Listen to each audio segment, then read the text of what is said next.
이번 주 윤석열 대통령의 탄핵 심판에는 이상민 전 행안부 장관과 신원식 국가안보실장 등이 증인으로 섭니다. 마은혁 헌법재판관 후보자 임명을 보류한 최상목 권한대행의 권한쟁의 심판도 변론이 재개됩니다. 취재기자 연결해 자세한 내용 알아보겠습니다. 신재원 기자. 네, 헌법재판소입니다. 이번 주 윤 대통령 탄핵 심판이 7차, 8차 변론을 앞두고 있는데 증인 신문 일정은 어떻게 됩니까?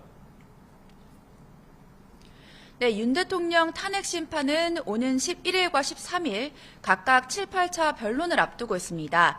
화요일 7차 변론에는 오전 10시 30분 이상민 전 행안부 장관과 오후 2시 신원식 국가안보실장이 양측 쌍방 증인으로 채택됐습니다. 3시 30분 백종훈 전 국정원 3차장은 윤 대통령 측 증인으로, 5시 김용빈 중앙선관위 사무총장은 국회 측 증인으로 심판정에 섭니다.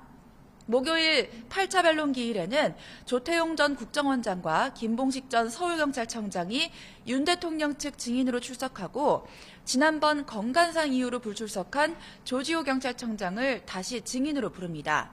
또 이날 오후 5시에는 조성현 수방사 제1경비단장이 재판부 직권으로 채택돼 증인으로 나올 예정입니다. 네, 그런데 윤 대통령 측이 탄핵 심판 진행에 불만을 표시했다고요? 네, 윤 대통령 측 대리인단은 어제 헌법재판소가 증인신문 시간을 제한하면서 반대신문 질문까지 미리 제출하게 하는 것은 부당하다고 주장했습니다. 헌법재판소는 윤 대통령 탄핵심판 증인에 대해 주신문과 반대신문은 각각 30분씩, 이후 재주신문과 재반대신문은 각 15분으로 제한하고 있는데요. 윤 대통령 측은 실체적 진실을 확인하기에는 부족한 시간이라면서 특히 하루 전날 질문을 공개해 증인들이 미리 말을 맞출 시간을 제공하고 있다고 비판했습니다.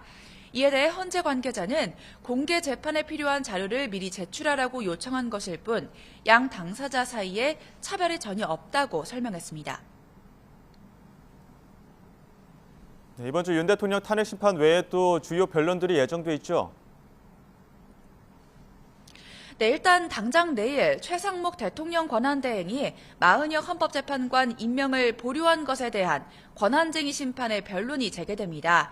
앞서 헌법재판소는 지난 3일 최 대행의 권한쟁의 심판 결과를 선고할 예정이었는데요.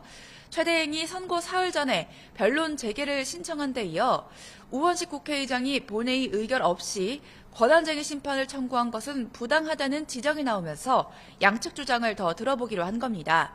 국회 측은 여야 합의와 관련해 최 대행이 임명한 정계선 조한창 재판관과 마은혁 후보자 사이에 특별한 차이점이 없다는 점을 설명할 전망인데요. 최 대행 측은 당시 여당에서 추경호 원내대표가 사퇴하고 권성동 원내대표가 선출된 이후 청문회 불참으로 선회한 점 등 관련 입장을 전할 방침입니다. 이 밖에 헌법재판소는 오는 12일 수요일 최재해 감사원장 탄핵심판 변론 기일을 진행합니다. 지금까지 헌법재판소에서 전해드렸습니다.